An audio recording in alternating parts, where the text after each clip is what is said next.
y'all, Kayla Lords. John Brownstone. Back for another week of Loving BDSM podcast /YouTube/ This Is Weird. Yes? Yeah, It's something episode, like that. Yeah, it's episode 153. Yeah. We are talking about traveling while kinky.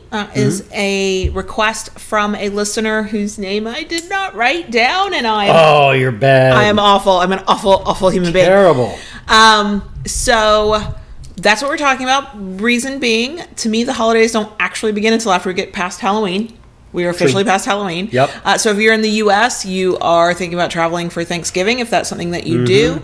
And then as we get into December, then it's Christmas and Hanukkah and all the New Year's gift-giving holidays. Yeah. So when you're kinky, especially in a DS relationship, sometimes traveling can be a challenge. Yes. So we're going to talk about it from our perspective.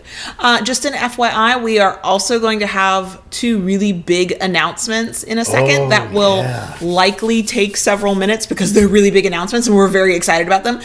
But if you're the type of person who's like, I do not give a shit about the announcements, I would fast forward by about 5 minutes. and we have some important stuff to share in the bonus section too. Right, at the very end. Yeah. And if you just are here for the bonus section, just fast forward to the last 15 minutes because we totally get it. Okay, so let's get started.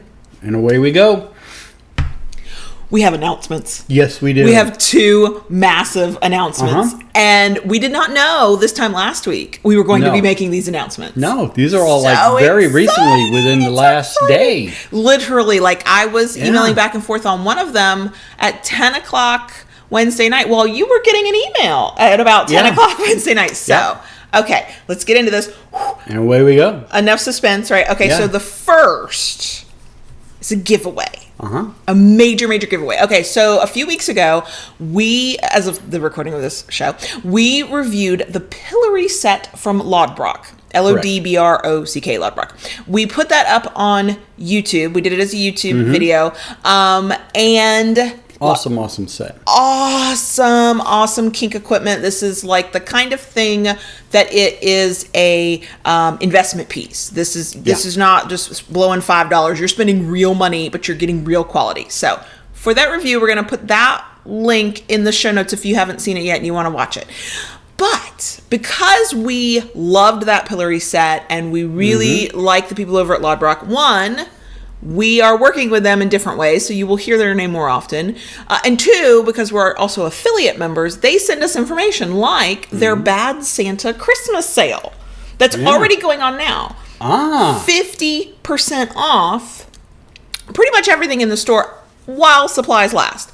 And this is quality stuff. But, okay, we're telling you about a sale. Great. If you use our link in the show notes, it'll be an affiliate link, and we'll get a commission. No, that's not the announcement. But wait, there's more. There's so much more. We're hosting a giveaway through the entire month of November where you can win some kinky fuckery from Laud Brock. Two winners will win a foot pillory, sweet, a flogger, and a paddle. And here's what I can tell you, but if you don't even watch the video review that we did of the big pillory set that we tried, the paddle, if you like thuddy, is fucking amazing. I love this paddle. She loves the paddle. I love the flogger. The flogger is very stingy, so if you like stinging stuff, you're going to love that flogger if you win. And the foot pillory is basically it puts your feet at a distance apart, your legs a distance apart. You can use it to hold your partner in place or be held in place. You can use it for tickle play. You can use it for any kind of play where you want to immobilize your partner in some way. But it's coming with paddles and floggers, oh my. So, giveaway going on right now. We are recording on Thursday, November 1st, and I have not actually put the giveaway on the website yet. But by the time you can hear my voice or see this video, it will be there. So there's a link in the show notes. We'll be blowing it up on social media. We'll even have a little separate video for YouTube to announce the giveaway because we want as many people as possible to enter. The real restriction here is one, you got to be a legal adult in your country of origin. And two, the prizes can only be shipped to North America or Europe. So those two continents. Right. So if you are in Asia or Australia or some other continent other than North America or Europe, unfortunately, you're not going to be able to participate in this one. But if you are in those areas, North America, Europe, please enter. The equipment that Laud Brock makes is fucking amazing. These are the kinds of things that if we ever open our own dungeon, this is the equipment we will have in there. This will be there. That good. So that's the first announcement. Laud Brock giveaway. If you want to shop their sale, 50% off. That's going on for as long as the supplies last. Link in the show notes. Definitely enter our giveaway so you can win your own kinky fuckery and get it in time for the holidays.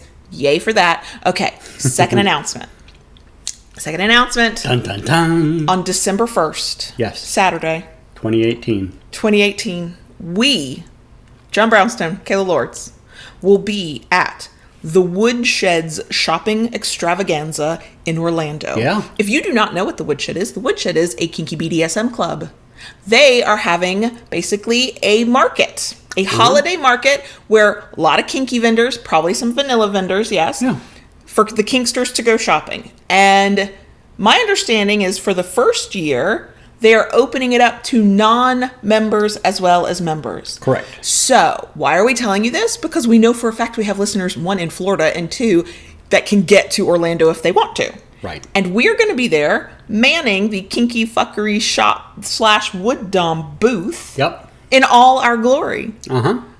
December 1st, the Woodshed in Orlando, like really well-known club, at least from like Central Florida on south. Like if you live in this area and you're kinky, you have at least heard of the Woodshed. I've never even gotten to go to the Woodshed. Now I will. Neither. December 1st from 3 to 7. And it's more I've had somebody contact me from Washington. Really? Yeah. I didn't know that. Washington State asking me about the Woodshed. Yes. So it's Yes. So the Woodshed is so well known and well run and well organized and amazing, and I can't wait to go for my first time, even though it's for like not at all a kinky thing, just going as a vendor.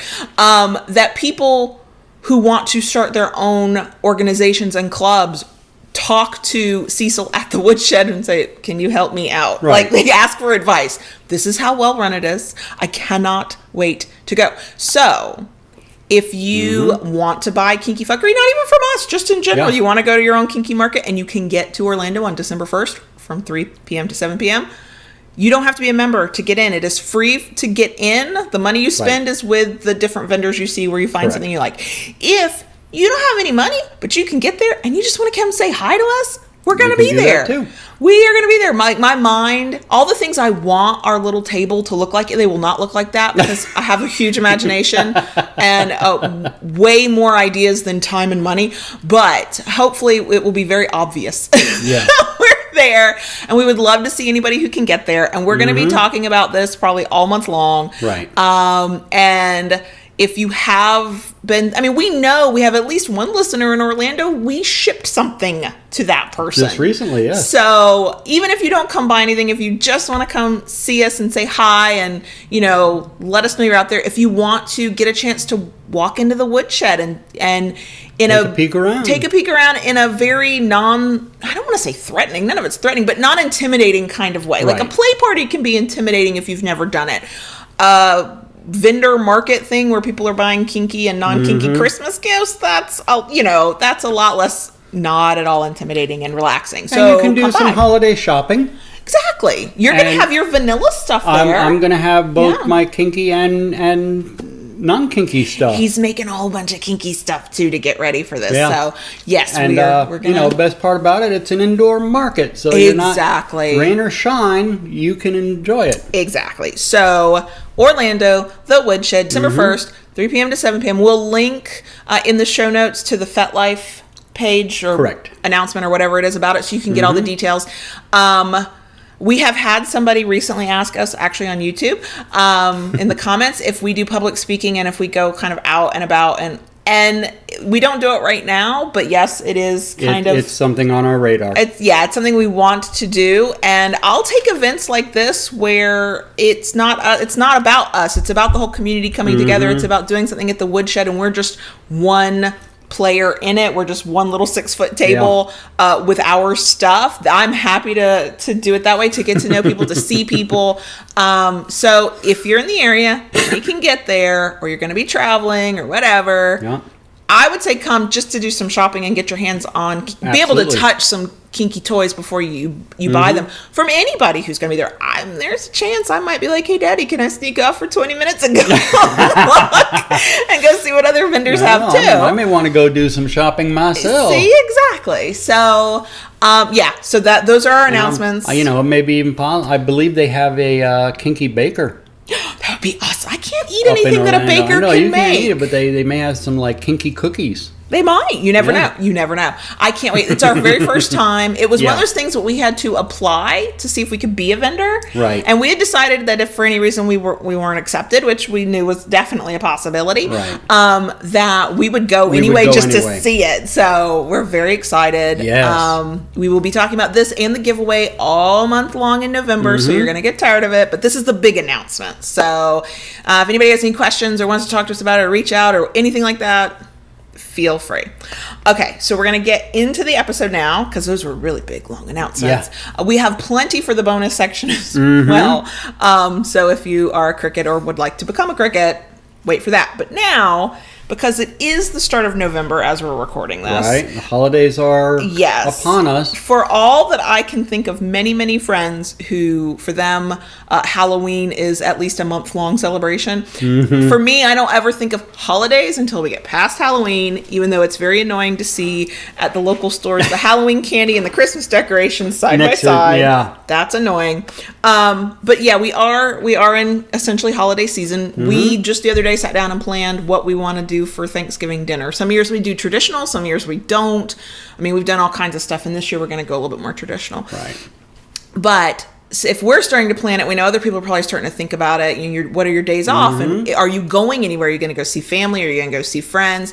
When you're in a DS relationship, we've talked about this in past years, usually around the holidays, about when you end up spending a lot of time with your vanilla family because of the holidays, it can wear on your kink a little bit. Right. So in this week's episode was a request from a listener whose name I forgot to write down when I wrote down their idea. So I know I feel awful and I can't give them credit that they are due, but know that one, I heard your idea, saw your idea, I loved your idea, we're taking your idea.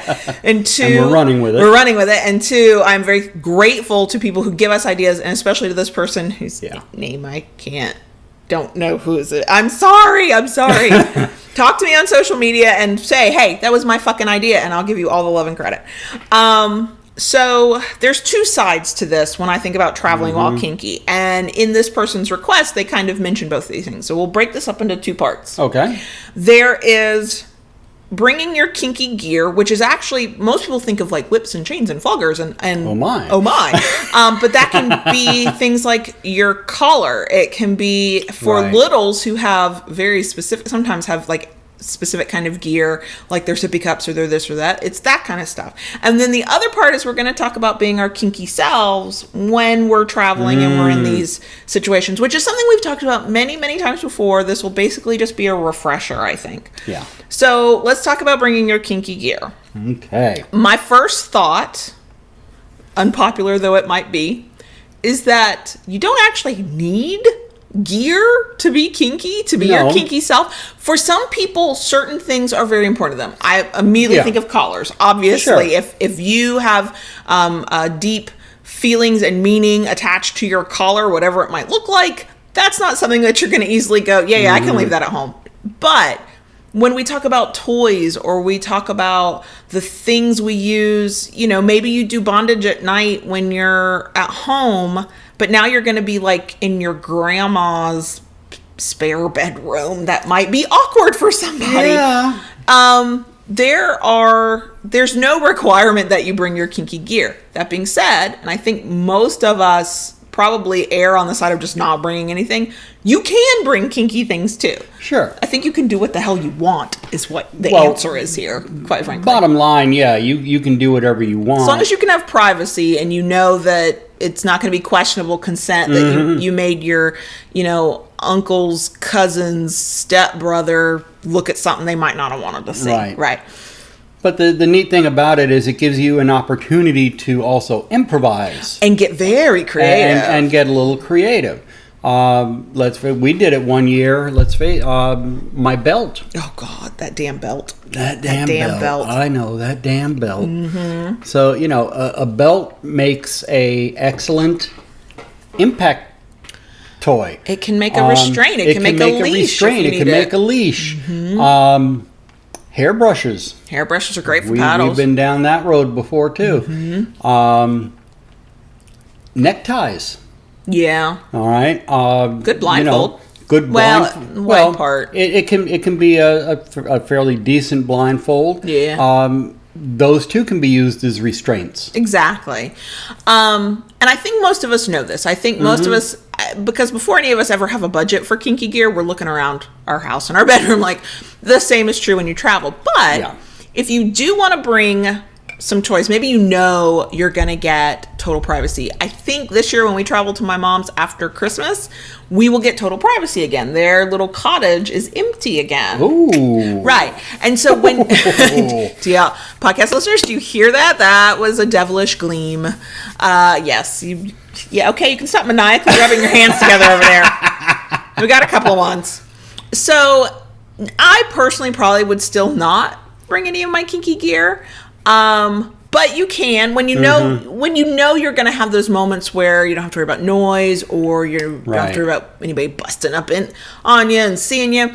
So let's talk about toys. So I'm going to start with what not everybody thinks it was kinky, but anything can be kinky. I'm going to talk about your vibrators and your dildos and those kinds of sex toys. So you can, if you're feeling brave, let's say you have to fly. You can usually bring most of that stuff in your carry-on. If it's massive, like if you're bringing your 3-foot dildo, check that thing in your luggage. I don't know that I would go through airport security with that. If you do have like a vibrator or something that can turn on, pull the batteries out. And if it's the rechargeable kind, they usually have a safety switch so that it won't accidentally turn on in your bag while you're traveling. You don't want that to happen. I'm sure if you really got down to it, you could bring your Hitachi.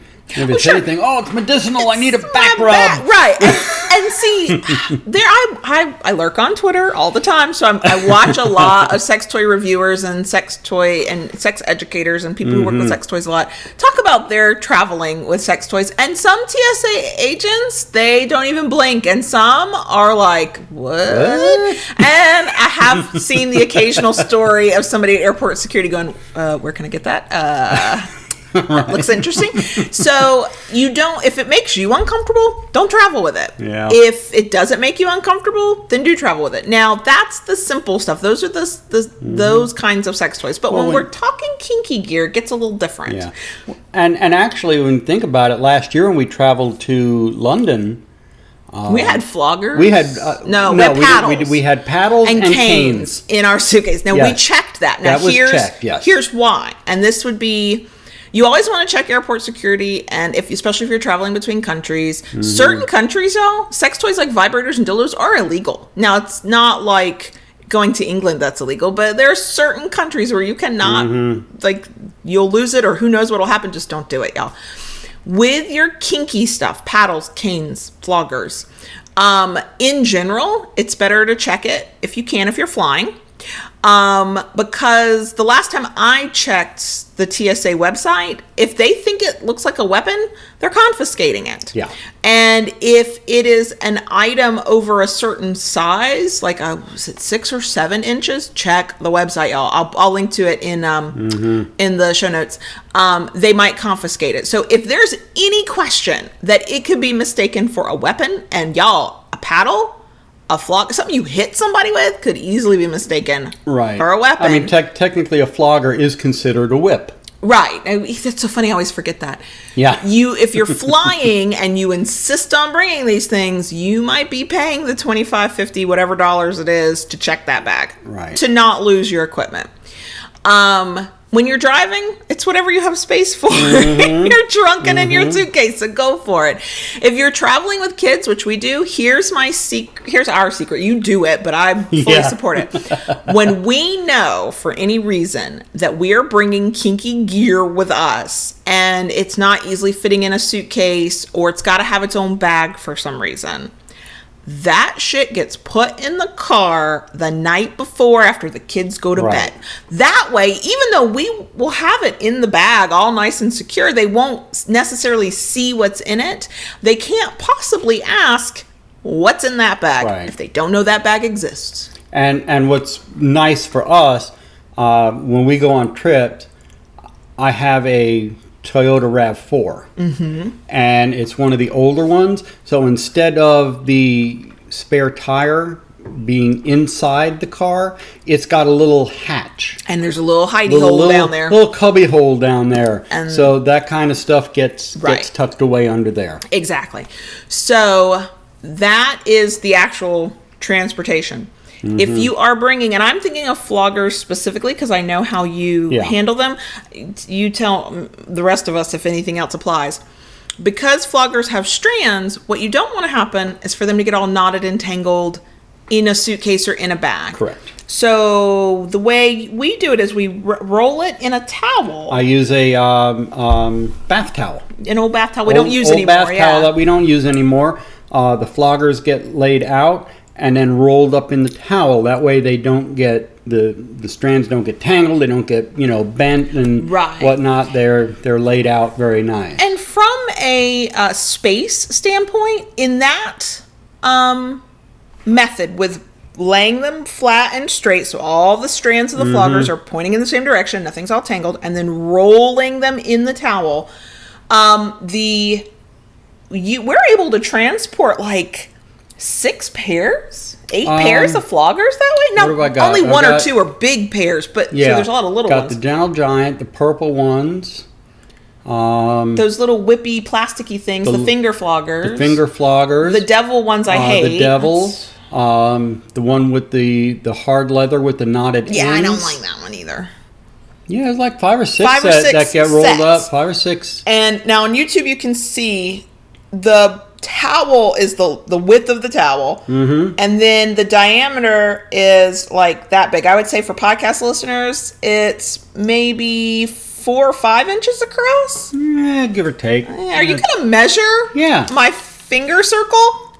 Yeah, about 4 inches. About 4 inches. See, I can do these things. So, we do that actually in our toy bag. Correct. And the ends then kind of curl in, and it's just this like tube. It looks like a tube of towel. A towel tube. And if you don't know what's in it, you just think that we fold towels weird, quite frankly. So if you are going somewhere and you're bringing something like your floggers or something that could get knotted up like that, and you roll it in the towel, you can transport several, and it doesn't take up a lot of space at all. And it keeps it for me, it just keeps it neat. Yeah. So that's how we do that. With our paddles, what I tend to do when we have to put them in a bag, if I worry that it's going to get jostled. So if we're driving somewhere and there's paddles, I don't worry about this because it's going to sit neatly in the trunk until we take it out. But when we're flying, like when we went to London and we had paddles in our suitcase, as you do, you just throw them in there, right? I got worried because I know how they are at airports. They just toss your my poor luggage used to look nice, quite frankly, and now it looks like nobody loves it. Yeah, really. So with paddles, anything hard, and we tend to have wooden paddles, but I think this would be the case for anything. I like to put a lot of clothes or rolled up socks or stuff between my paddles so they don't clack together. One, because you're creating a noise that might make security go, oh, we need to inspect that. And 2, my fear is something could break. Yeah. And it's not often we see wood things we've made break. No. But we have seen it happen. So now I'm like very, very careful, especially with our wooden paddles. If I think they'll get jostled, I don't let them sit next to one another without padding. Anything is capable of breaking. Oh, of course. If you ever watch how they handle the luggage sometime, they just pick it up and toss it. And I know they have to. They're moving fast. They've got to get So the way I look at it is, then I'm going to take care of my shit on the inside. So. And normally what I do when I pack the luggage is, put some clothes in the luggage, then put the paddles and anything like that, and then more clothes on top. Then stop.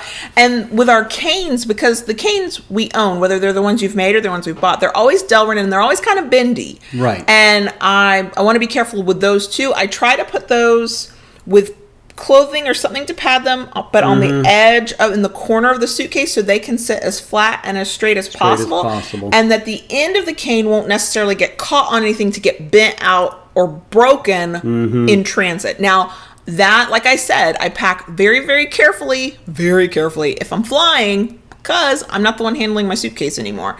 When I drive, it's mostly how heavy can I make this suitcase until nobody can lift it? I mean, we do have a suitcase you can fit like a grown person in, if fold it up, you know, but you can fit them in if you needed to. And I try to fit the equivalent of a full-grown human in my suitcase. She does. I want to take all the things. Now let's back up. We're talking about kinky gear. Those are toys, right? So if you're bringing your vibrators, your prostate massagers, your cock rings, your that kind of stuff, batteries out, turn little safety switch so it doesn't turn on. Check the laws of the country you're going to, especially if you're going someplace exotic that, you know, there's not a lot of people are traveling there all the time. So there's that. And then there's floggers and canes and all that. Yeah. Now let's talk about the collar. Now I know a lot of people have day collars that are essentially, they're just necklaces of some sort. They blend in with everything else. And so somebody will say, oh, that's a very nice necklace. And you know, they're commenting on your collar, but there's no need for an explanation. You just go, oh, thank you. And then there are people who wear big, thick, like obvious collars. Some are leather, some are metal. So there's all these different materials they can be. And you do what's comfortable at home and around the people who, even if they don't understand what it is you're wearing, they're just used to seeing you that way and they don't question it. So some people I think are going to go, this is what I fucking wear and I'm just going to fucking wear it, and you just go. Cool. Good on you. Do your thing. Some people are going to be like, wait, I don't want to get the question about this. Right. And then the question is, what do you do? That's a personal decision. Yeah. When I think about if I was in that sort of situation, that would be when I would probably invest in some sort of day collar. Temporary, because the thing about kink, and this is the thing we'll talk about when we're talking about being our kinky selves while we're traveling and dealing with holidays and being around family and whatever else, is nobody has to know what something means to you in order for it to be kinky. Only you have to give it meaning and have a mutual understanding of what this thing is, you know, within your DS relationship. So if you want to go find a necklace or something that maybe you don't think will create any questions, right? And do that for yourself. There's nothing wrong with that, because you and your partner can say, oh, here's this special thing and it is my collar for this occasion. A collar can be any necklace that you assign meaning to. I could be a string around your throat if that's what you wanted. It can be whatever you want, and it doesn't have to be this big, huge leather thing if that's something you don't want to your mom or your cousin to be asking, what is that thing that you're wearing? Right. What's hilarious, so I wear this necklace that if you're watching on YouTube you can see, but if on the podcast, if you've ever seen a selfie of me, you have seen this necklace, and it's locking and it's a heart and I love it, and we don't call it a collar. No. But this thing does not come off except for medical procedures, which it's very sad. And my mother comments on it at least once every visit, and she has started commenting in a different way. So at first it was, that's a really pretty necklace. And I'm like, oh, thank you. And it's funny because it always gives me a moment of pause, because even though we don't call it a collar, we treat it like a collar. And so it's very important to me, and it has very deep meaning, right? Yeah. And so when my mother comments on it, it's a little bit like her poking in and going, what is that thing you're doing over there? I want to know more about it. When really she's just looking at it going, that's a very nice necklace. But now, after all this time of wearing it, I think you gave it to me in 2015, 2016, something like that. Yeah, I don't take it off. And my mother, I think, has noticed that it never comes off. It does not matter what I am wearing. Wedding dress. Now, granted, my wedding dress from last year did not look like a wedding dress, but getting married, wearing it. It was there. Digging in the dirt outside, wearing it.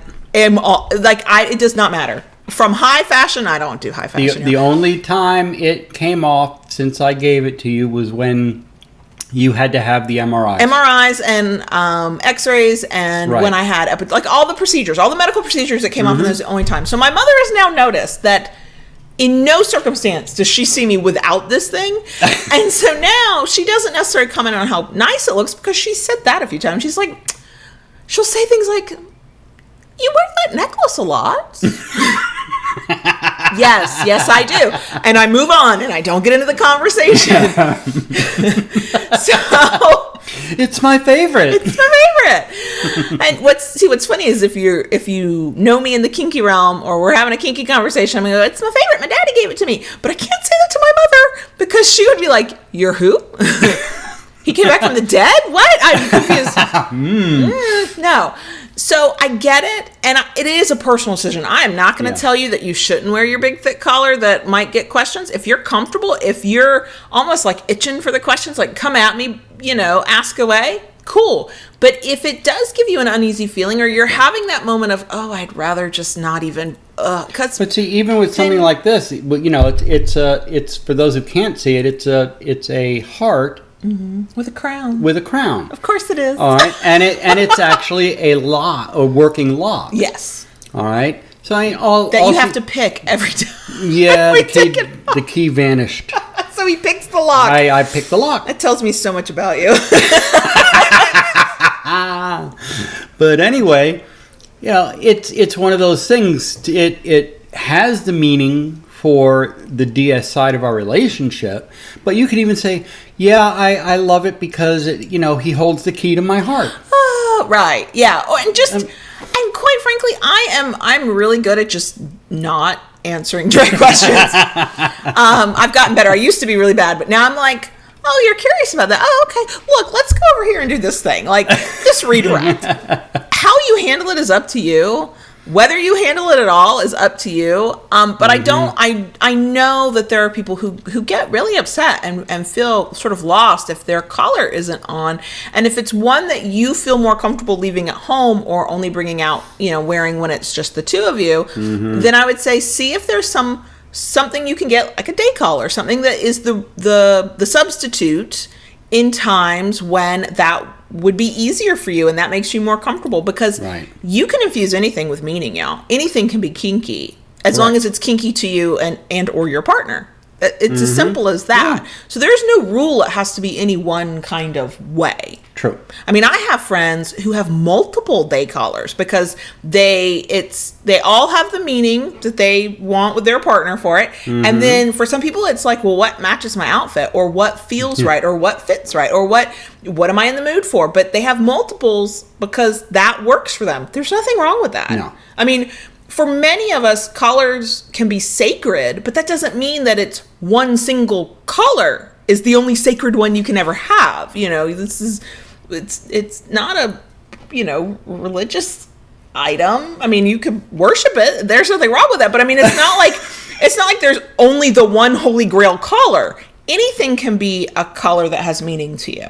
True. And it doesn't even have to be around your neck, y'all.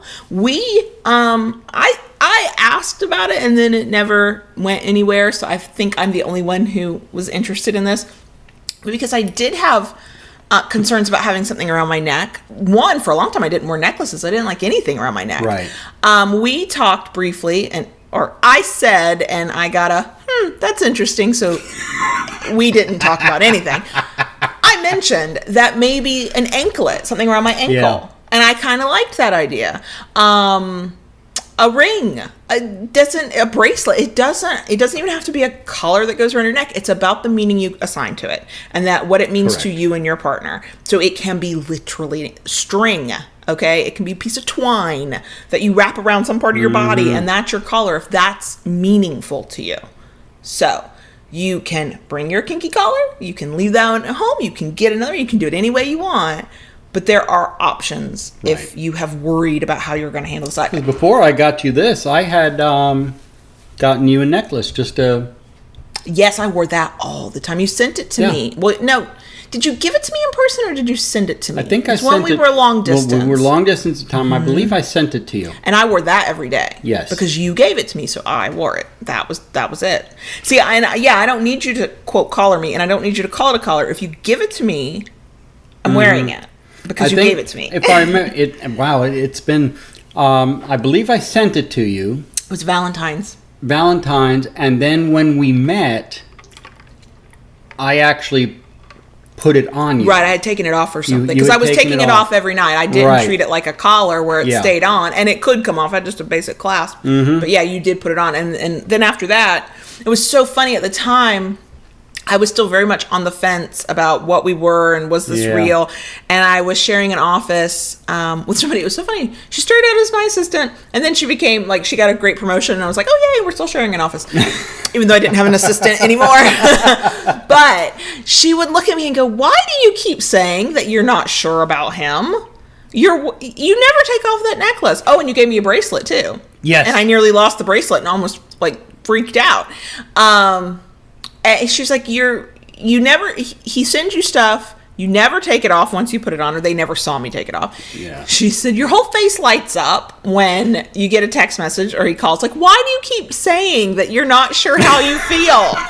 And she staged a romantic intervention in the office.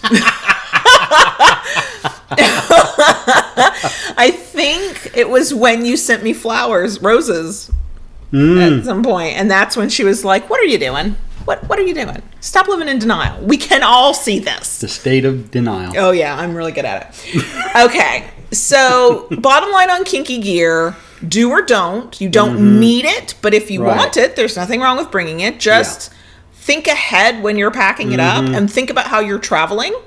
I will say this. I mean, we're speaking specifically about traveling while kinky, but if your home is going to be the home base where everybody comes to visit this holiday season, you probably already know how to hide your toys. But if you have been living a life where maybe there's no kids and it's just you guys and you're at a point where you could just walk around naked if you want, right? I would start looking around now about how you want to handle where your toys live. For us, it's mostly don't go into our bedroom. Just Under don't. our bed, Don't go into our bedroom. You don't want to go in the closet. You just don't want to go in the closet. We literally have floggers and rope on stuff just hanging. And stacks of paddles. I cannot wait for the day we have an office and we can have like a closet and we can store our inventory. Right now, it's in our closet. Well, yeah, I have seen and heard of some people that get rather creative with storing their toys. I've heard of several people who have armoires in their bedroom that are dedicated to their toys. Yeah, they open up and they put hooks so stuff hangs there, and those can lock. Those, I'm sorry, are hashtag kink goals. I want one of those when I grow up. I want to play, because right now we have hooks and things that hang in our closet. Like you just walk in and there's his ties that he doesn't even wear anymore. And then right next to them, there are floggers and daisy chained ropes and just things hanging there. And then if you go into our bedroom proper, on the dresser will be some box with some vibrator in it. Box, the night stand drawers are full. You can almost not even open them. We have a big box under the bed of the sex toys I tried and did not love, which hopefully I'll have an upcoming announcement about that where I want to try to sell those to people at a discount who would be interested. Only the ones I can sterilize. But we have that, so there is no crawling around on our floor. Like, my mom could never say, I'll go look under your bed for that. No, you will not. No. Oh, hell no, you will not. There is a duffel bag full of rope. Oh, yeah, there's one duffel bag of just rope. Then there's our toy bag that stays duffel bag. Perpetually packed in case, in case you're on the run and you got this random chance for kinky fuckery. Sadist on the run. Yeah. So just a side note, if everybody's coming to you and you have had gotten to be very relaxed with where you keep your stuff, it's up to you. Y'all, it's a free country. Hopefully wherever you're listening to, it's a free country. You can leave your shit out around your house and let people just, wonder. That's up to you. But if it's a thing where you don't want to have that conversation while passing the turkey, just look around and see what you can do right now. So that's the gear part. And to me, that part's the easiest part. That's do we leave it at home? Do we hide it? That part's not that big a deal. I think most people think that they have to leave it at home and you don't. It's up to you. But the other side of it is a thing we talk about all the time. We just talk about it in different ways. The way we have talked about it in past years is usually after the fact. after we've gone through it and we're like, oh God, we just went through this. And that is being your kinky self when you are around vanilla family or friends who don't either understand how your DS dynamic works or don't have a clue about it at all, and that's not a thing you've talked about, and they think you're just a, quote, typical couple, whatever that might mean. Right. Which I find it hilarious that we even have that stereotype of what it means to be typical, because we all do it our own way. Yeah, there's no such thing. That's DS or vanilla, doesn't matter. And so this kind of goes back to what we said about the collars, where whatever you choose to do or however you choose to behave or whatever you decide is kinky for you and it's power exchange or maintains your relationship, that can be literally anything. And it's whatever you add meaning to and decide has meaning for you. So I know this tends to be more difficult for people who have very strict protocols and rituals that they sort of follow every single day, because you're in the privacy of your own home, or it's just the two of you and however you interact. And now maybe you're gonna be at somebody's house, or maybe you're gonna be sharing a hotel suite with somebody. Who knows what you're gonna be doing, but you're not gonna be in your normal space. Right. So, thoughts? I caught you off guard, didn't I? Yes, you did. I felt like I was doing most of the talking. Oh, because you normally do, baby girl. I know. I was trying to give you your time in the sun, Daddy. So we've kind of talked about this before in the past a little bit too, but I guess just to give a quick rundown. I mean, what we do, what works for us when we're out, to kind of maintain the power exchange more so than anything. You will obviously make my coffee. I do that every morning too, and my mom thinks I'm just the nice Southern wife who makes your coffee, but it's like he comes lumbering out of the bedroom and I'm like, here is your coffee. I have shoved my stepfather out of the way. I'm sorry, I need to get to that coffee pot. Grumpy Paul. See, what they don't realize is that's a public safety service as well. I'm doing my part for humanity by making sure this man has his first cup of coffee. But yeah, you do that. You make my coffee. At dinner time, if we're eating home, you will make my plate. Yeah, I serve you. Okay. And again, see, this is the nice thing. I have to say, this is the nice thing about being raised in a stereotypical Southern fashion, where the men folk always wander off to another room and the women folk are always in the kitchen, which, yes, there's some problems with that shit. I get it. But man, it certainly makes being a submissive woman way easier, because I'm like, oh, why, yes, I have to make my husband's plate. Daddy's plate, because he wants his little bitch to serve it. So it's kinky as fuck, and yet, sadly, in an unobtrusive way. Totally unobtrusive way. It's also heteronormative and not very feminist. But in situations like that, you work with what you've got. Exactly. Right. You take the moments to serve or exert control or give up control where you can find them. Right. Yeah. I mean, sometimes, as far as simple direction, just placing my hand on her forearm. Okay, to give it a squeeze and say, okay. That's usually if I go too far with something, yeah. And we have perfected, and I think this. I don't know how we are able to do this without anybody asking questions. It is possible that we always worry somebody will question things, and people really don't care as much as we think they will care. Do, yeah.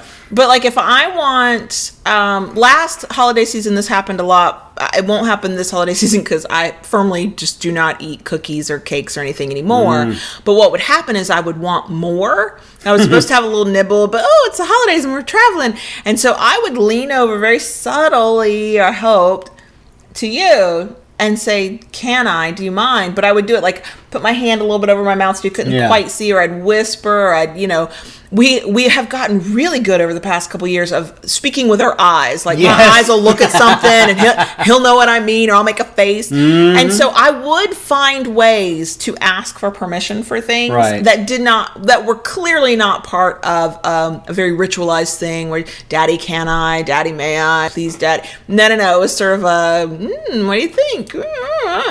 And we have gotten to that point in our relationship where that does work. Oh, it doesn't always work for everybody. It doesn't even always work for us. Many, many times I've pulled him into another room and gone, did you not read my eyes? They were looking right there. How could you not miss the signal? The bat signal was up.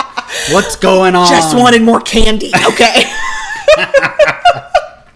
So no, it is not foolproof. It will not work for everybody. It might not even work the first time. If you're not on the same page, it's not a good substitution for regular communication. The other thing I would say is set your expectations as best you can before you leave. Before you're around family and can't easily ask the question you might want to ask of, okay, so how are we going to handle this? Especially if you have routines that are through the day that would be very unusual to somebody who does not understand your power exchange. If you just like flat did them, you're like, okay, we normally, I normally kneel at 6 p.m. every day. What are we gonna do instead, right?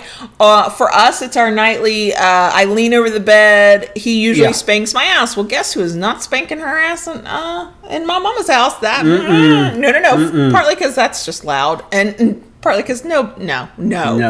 So then it's okay, well, how do we want to modify this? So if you can have the conversation before you get there, do that and make a plan. And that way, you both know what the hell you're doing. Well, that's a good thing, communicate ahead. I mean, especially if this is not your first time traveling like this, it might be your first time traveling after DS. Like you've been together for years and years and years, but now you've incorporated DS and oh wait, this will be my first trip to where whoever's house, and we're kinky. How do we do this? Talk about it first. It's kind of like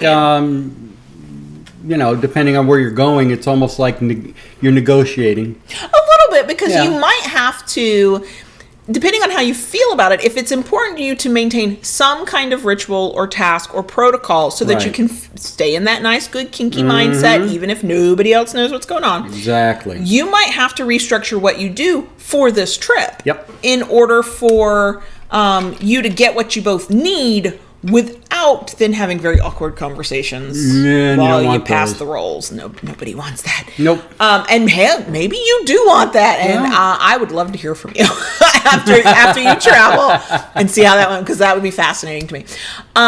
So yeah, it is little things, and it does depend on your kind of power exchange too. So I am very much a service submissive. So it's whatever I can do for John Brownstone while we're traveling that just looks like me being a nice wife. I will do that, and it will be meaningful to me, and nobody has to know. And then, of course, there is the side that wants kinky fuckery, and it's been a joke the past several visits where libido goes out the window. We're what's the word? We're quite celibate. Yeah.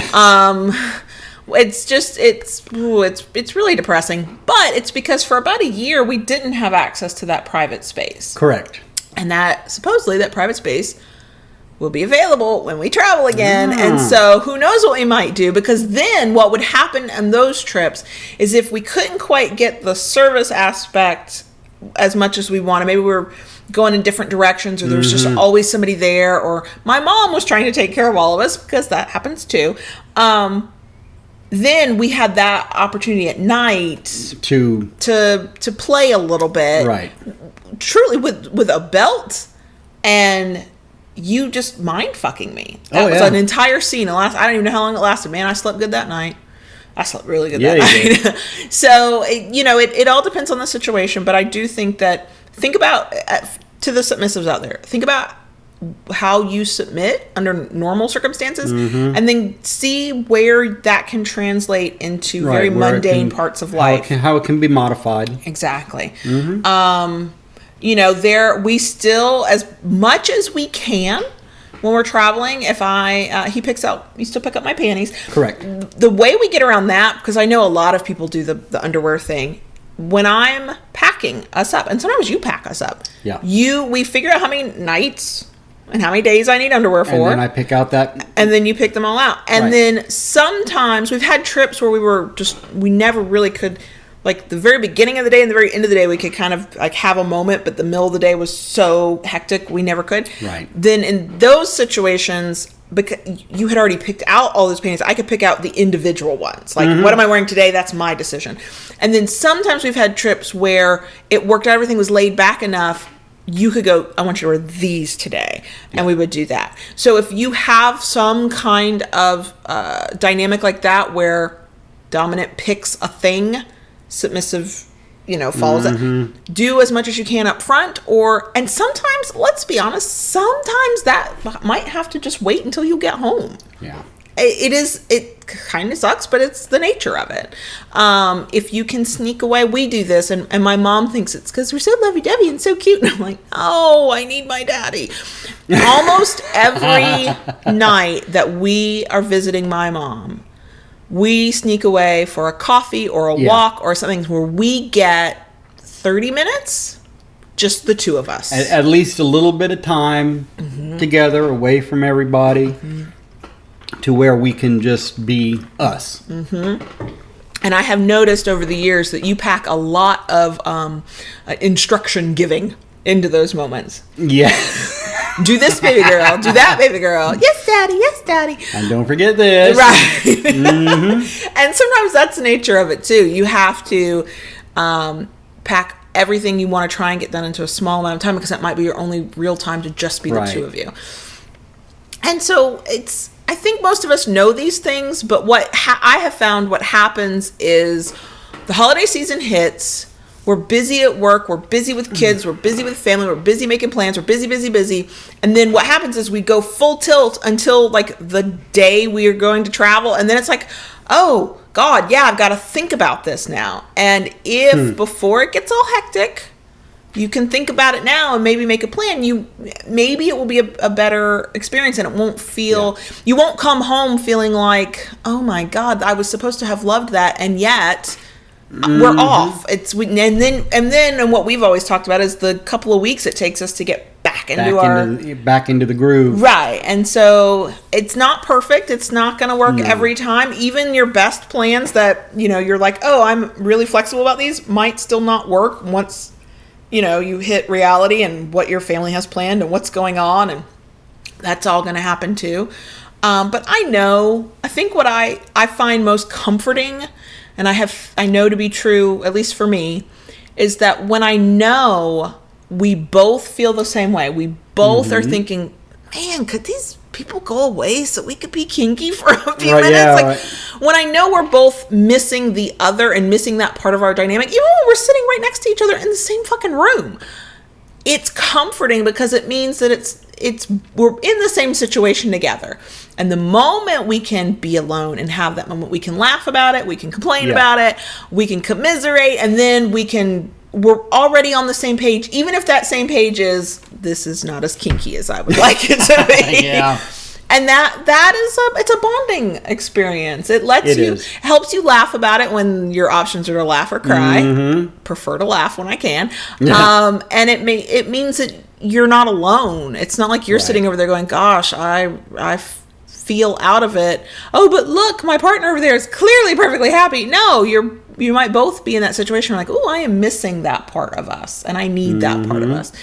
So I think that's probably the way to make the best of a not always great situation. And you know what? Sometimes you have so much fun with your family. Maybe it's somebody you haven't seen them all year, or it's somebody you just love being with. Not every family visit is awful. Like sometimes we really do enjoy them.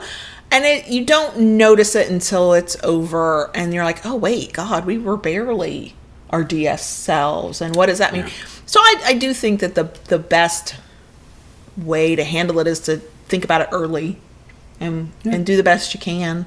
Plan and plan accordingly. That's all you can do. And communicate. Yeah. Communicate before, communicate during, communicate after. Yeah. Yes. So, is that traveling while kinky? I think so. I mean, if you think about it, we're kinky no matter what we're doing. We're kinky no matter where we are. So, moving through life, just doing our normal stuff, we're always kinky.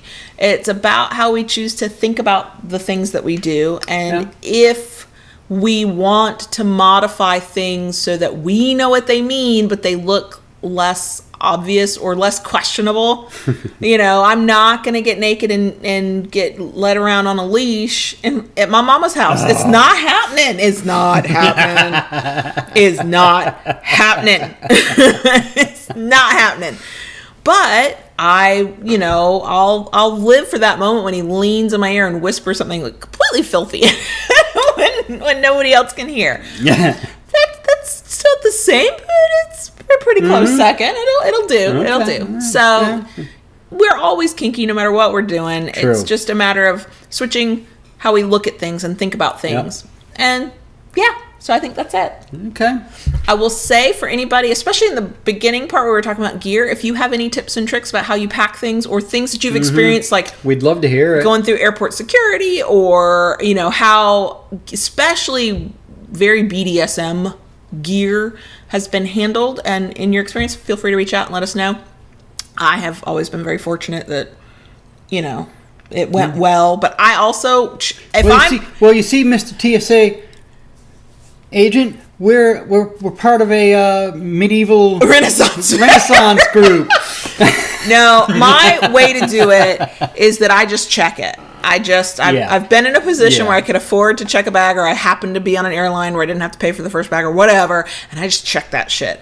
But I did come through worse. I've talked about this before. Long-time listeners might remember this story. So first Eroticon, 2017, coming back through Dublin. So I went from London to Dublin to Baltimore to Tampa. That was a fun flight.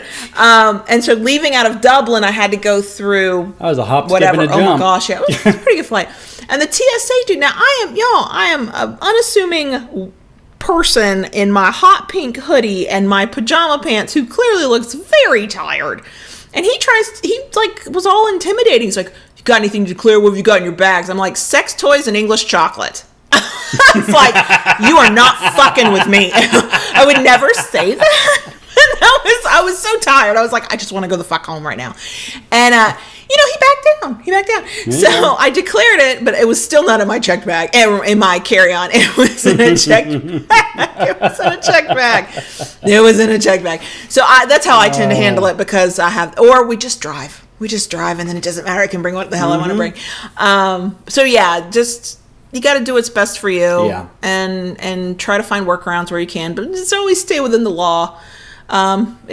There's too many people who already think that those kinky people are abusive or freaks or whatever thing they want to think about us. I personally, I know not everybody agrees with this, I prefer to fly under the radar, with my giant podcast. When I have to be out under my legal name, I prefer to fly way under the radar. I'm not doing a good job of it, but I do prefer it. So, but anybody who has experience with it, tips, feel free to reach out.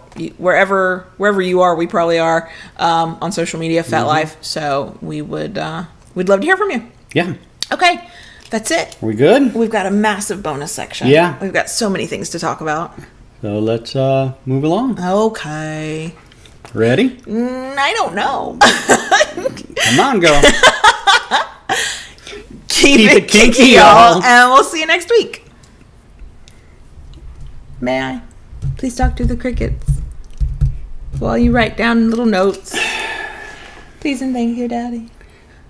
There's the magic words, baby. Go ahead.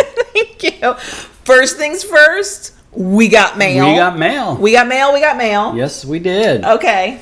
First was a lovely, lovely letter from our friend. The letter is from our friend, but the couple is our friend as well. And I'm going to put you in charge of putting up the postcard for YouTube. Okay. I'll take a picture and pop it on Instagram too, so people can see it. It is very, very beautiful. And I am not going to read the whole.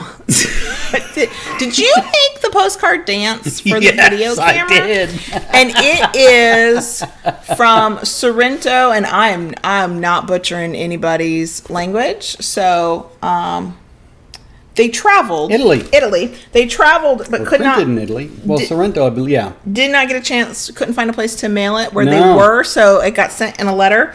And they are dear friends of ours that, in the past, every time they've sent us something, I've gone, I can't say his name. So Cat Kinks, who is a blogger, she's got a brand new baby sex blog, and she's on Twitter. She sent me a pronunciation. There you go. Thank you, Cat Kinks. It's maitre, which is always what I want to say, but I'm like, oh, I'm gonna butcher it. Because when you look at it, it's spelled in the French way, and I did take French for 2 years in high school, and it was sad. So it was very sad. So they traveled. They are long distance. He is in England. She is in the States. They come together when they can, and for as long as they can, but they are another couple that totally understands what it's like to have to be separate and apart. Yeah. And they're wonderful, and we adore them. And we got to see Maitre in, we were in London. London last year, yes. This year. I know. We don't even know. In Eroticon 2018, and we've already made plans to see them at Eroticon 2019. So they are wonderful, and we adore them. Yes. Thank you. And thank you for the pronunciation chart. My dear, dear friend, Cat Kings. Then Mrs. Robinson, who is a writer, a blogger, I think a listener. She's definitely kinky. And also, as of the time she sent this, 8 months pregnant. Oh my gosh. She sent me a birthday card. Yes. My birthday was the other day. You have to hold it up because I suck at that. Oh, I did okay. Again, we'll put this on Instagram if you're a podcast listener. It's a birthday card. It's a very festive birthday card. Yes, it is. She was just very... Definitely appeals to the baby girl. You squeed when you opened it. It's all swirly and there's purple and it's just beautiful. And it was very, very sweet. And she's so funny. She says, I tried to get something that would feel very birthday festive for you on this momentous year. And then in a little side note, because there was a problem with momentous, I don't think my spelling is good, and I blame that on being 8 months pregnant. Yes, you can blame everything on being 8 months pregnant right now. You can blame things on pregnancy and childbirth well after that baby is born, too. Just saying. I'm still blaming those children 13 years later. So. Poor kids. I know. I did finally admit to my oldest that he's the experiment, that I don't actually know what I'm doing, and every year I keep him alive, I celebrate. Yeah. And he goes, I'm just your experiment, aren't I? Yes, baby, you are. And what was funny is I did not get to check this until 2 days until 2 days after my birthday, but she'd sent it well in advance of my birthday, and there was a note that says, Kayla, do not open until your birthday. Resist the urge. And I want it said. I want it known. I'll say it. I want it known. I've had several birthday cards that I put to the side and just waited. I was very impressed with you on that, baby girl. She did. She had about at least 3 birthday cards that came in the mail. And early. And we have a counter between the kitchen and dining area. She placed those cards up there, and she never looked at them once. Y'all, it was like... Or touched them once. 7 p.m. on my birthday. I was very impressed. Before I opened them. This is how I know I'm fully an adult, and I'm getting older. Not old, You older. Actually even wanted to open them before dinner. I know, and you wouldn't let me. Well, we didn't have time. If we were to get to the restaurant and be able to... Right, we were meeting one of my friends there, right. And I even offered to bring them with... No, I was not. And she said no. I said no. Here's why. I am not all about that stranger singing happy birthday to you in a restaurant bullshit. Hell no. Hell no. Spoken like a true introvert. Oh my God. Don't come at me with your weird little company birthday song and a pastry that I can't even fucking eat anyway and make me the center of attention in a room full of strangers. Oh, hell no. No, you get away from me with that crap. So I was like, no, they might see the birthday cards and think that somebody's having a birthday. Hell no. I once had a friend who threatened to pretend it was my birthday. We were at a Mexican restaurant, so it was going to be the big sombrero thing, and they're like, I'll tell them it's your birthday. I said, bitch. Oh, come on, you could have had the mariachi band. I said, bitch, I'll pull out my driver's license and prove you a liar. You better not do that shit to me. And I have raised my children right, because neither of them, even the 13-year-old who loves being the center of attention and thinks everybody should focus on him at all times, is like, please don't let the strangers sing to me in the restaurant. I said, baby, I would never do that to you. I'm your mother and I love you. And the 9-year-old who I do worry. I think he might have gotten some serious strains of anxiety. But he's like, no, don't tell anybody. I'm like, and I do tease him. I'm like, not even for the free dessert. They're like, the dessert's not worth it, Mom. Just no, we don't want it. Good. You're definitely my children then. If the family resemblance wasn't the proof. There we go. Yeah. So, yes, I did have a good birthday. Yep. It was very low-key. I did work more that day than I anticipated, and I kept telling myself that I was going to get to take most of Thursday off and then all of Friday, and I lied to myself. Yeah. It's not happening. But it was a good birthday. I am 39 now, and this happened to me at 29 as well. Now that I'm facing the end of one decade and going into a new one, that gives me like a moment of, oh my God. I'm in my 20s. I was like, I'm not going to be in my 20s anymore. And now I'm like, oh my God, this is the last year of my 30s. And there's a little bit of a freak out. But once I hit 40, I'll be fine. I'll be like, wow, I'm a nice round. My OCD will be very happy. Okay. I like round numbers. I like easily divisible numbers. I'm okay with 39 because you can divide that easily by 3. And it just makes me happy. I have issues. Because many crickets were asking about this, and some people missed our Instagram live on this. We do need to mention the kinky fuckery that occurred on October 25th. Oh, yeah. And that will go down in infamy only in our own minds, but I don't care. It was fucking amazing. It was so good. It was a great time. It was so good. Because it was daytime we were the only ones playing. We were the only ones playing. There were a number of people getting tours. New members getting tours of the facility, but we were the only ones playing. And it was so nice. We got to pretty much pick all our own music. Yeah, we got to tell them what music we wanted. And then, of course, we had the pick of the stations. Right. And do you want to tell them what we picked? Because if you listen to episode 152, I was like, I don't know what I want. I want this one, I want that one. And so... the St. Andrew's Cross. Oh, and it was so good. Yep. It was so good. And what was nice, we actually had pick of several St. Andrew's Crosses. Yeah, and you can't typically do this on a night when it's like there's a lot of people at a play party, but so this particular club, and I've seen this in other places too, they'll put up little racks so you can stage your toys and get to them easier. Well, because we were the only ones there, I used that table, I used that Peggy hook thing, I was pulling them all in. Yes, she did. And laid out all the toys. Yep. And I had a serious lapse judgment. Yes, you did. In the middle and stuck out my tongue. Yep. And paid for it. Dearly. And I have zero regrets. No hashtag no regrets. You did at the moment though. I did and I didn't. And it was this moment where, so I think, say this to anybody who's in a relationship, either with a sadist or somebody who has that streak where they will look for that moment where they're like, how can I make you pay for this? We learned either if you want it, you know exactly what to do, but if you don't want it, oops, we learned how to avoid those things. And so that's why I didn't say I definitely wanted this piece of equipment or, it's like, I know how you are, you're a sadist, you're going to like steer me another way. So I know that sticking out my tongue is like the worst thing I could do. Like, it's not the worst thing, but in that moment, in that headspace, like, and I could feel my tongue. It was an urge. It was a strong urge. I could feel my tongue coming out. And the moment it came out, I was like, oh my God, can I swallow it back? No. There was no going back. No. And oh my God, you walloped the fuck out of me. Yeah. Yes, I did. Hashtag no regrets. There were a couple of times. My ass was your drum. Yeah. And the music was such that he was literally, it was floggers, right? Those were the little mini floggers. Flogging me to the beat of the drums. Of the drums in the song. Yep. And it would be okay for like the first 10 seconds, and then I was like, nope. What I found most fascinating about that moment was how much I laughed. Like, I relaxed. Yes. I didn't hit, like, full subspace, but I was very relaxed.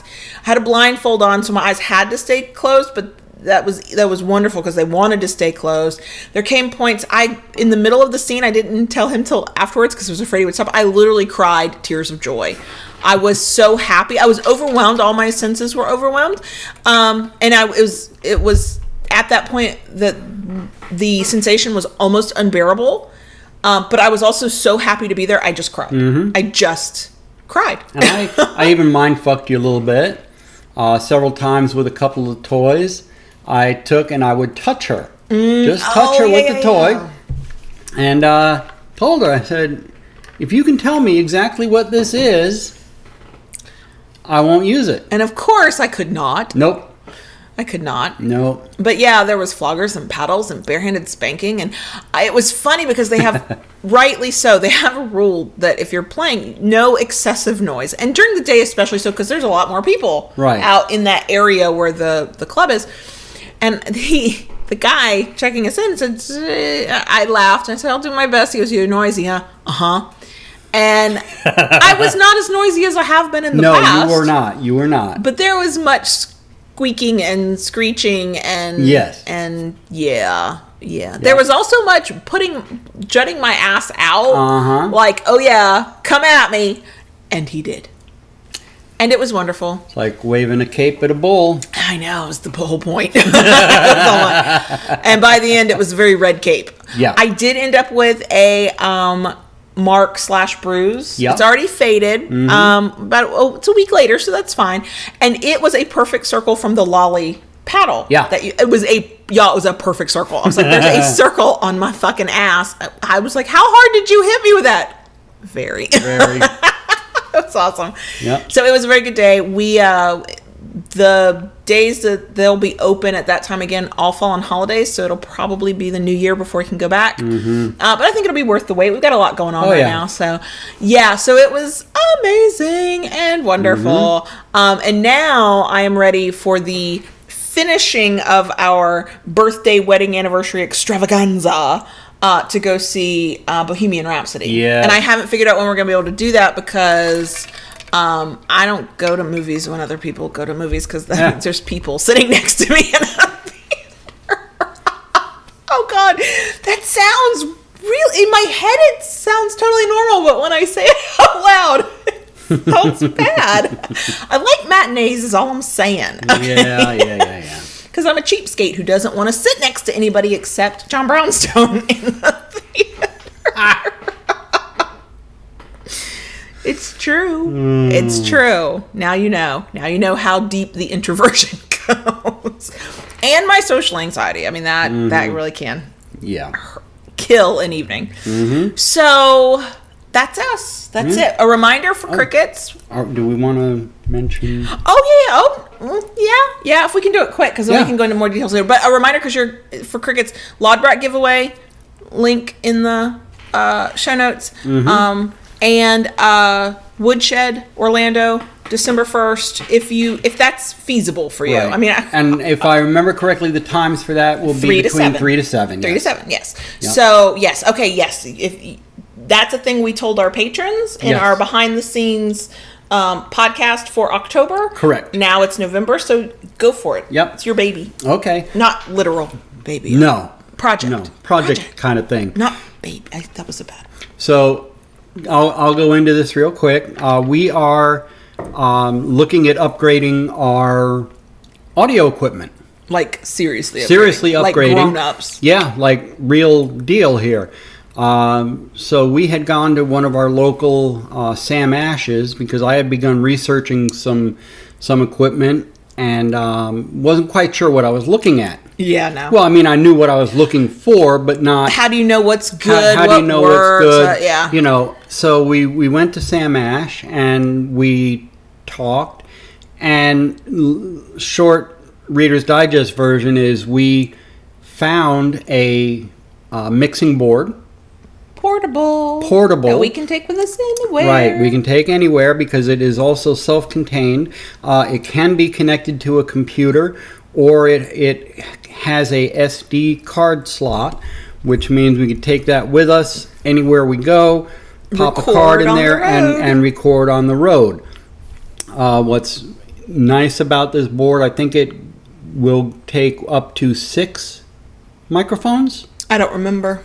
And we would each have our own mic. So you would be able to hear John Brownstone. And I could tone down. Nobody wants to tone me down. The baby girl. I'm colorful. I'm delightful.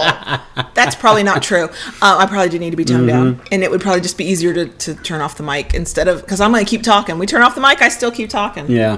Loudly. So, this is not the low end of the spectrum equipment. It's not the high end. It's not the high end. It's somewhat middle of the road. It's an investment, though. It is definitely an investment. We did the math. It would be for everything between the board and some cables and the mics, just a little over $1,000. Yeah, but for us, it's worth it. We've got this podcast. We've got Masturbation Monday podcast. We've got a Smut Lancer podcast. We're doing more video. We need better audio. It would be better audio for all that. We're going to work on creating better video, hopefully in the new year as well. Yes. Lighting sucks, we know. That is on our radar. We've already kind of sort of started a fund for it. Yeah, stashing money. Stashing money. Right now we're about 120. We've got 10%. We're at 10%. We're at 10%. But we're hoping to shoot for after the first of the year. What's nice with this too, with the mixing board, it comes with professional software. All right, so. It's got a lot of advantages to it, and it's something we're seriously moving towards and are very excited about. Yeah, we're upping our game for 2019. Yes. Longtime listeners, people who remember the community from not that many months ago, will remember we did a survey at the end of 2017 for 2018. We will not be doing a survey like that because we don't have the community. That's why we did it. It was for the community. But I am going to look at the 2018 things we had hoped to do. There were so many reasons they didn't happen. And then see what we can incorporate from that into 2019. And then we have some plans for 2019. Yes. And yeah, we love what we do. And we love the fact that we reach people and that we help people. Yeah. The messages we get, oh my gosh, on days when I'm like, what the hell are we doing? Then somebody will randomly send me a message. I'm like, oh, this is what we're doing. I mean, we have plans for 2019. And we just want to do it better is what we're trying to do. But at the same time, we're trying to keep it realistic for 2019 because we do have a lot on our plate with the move. We're going to go to London. With our move, we're going to sell our house. We're going to London, sell our house. We're going to move to a different city. Yeah. And grow all of our business. Yes.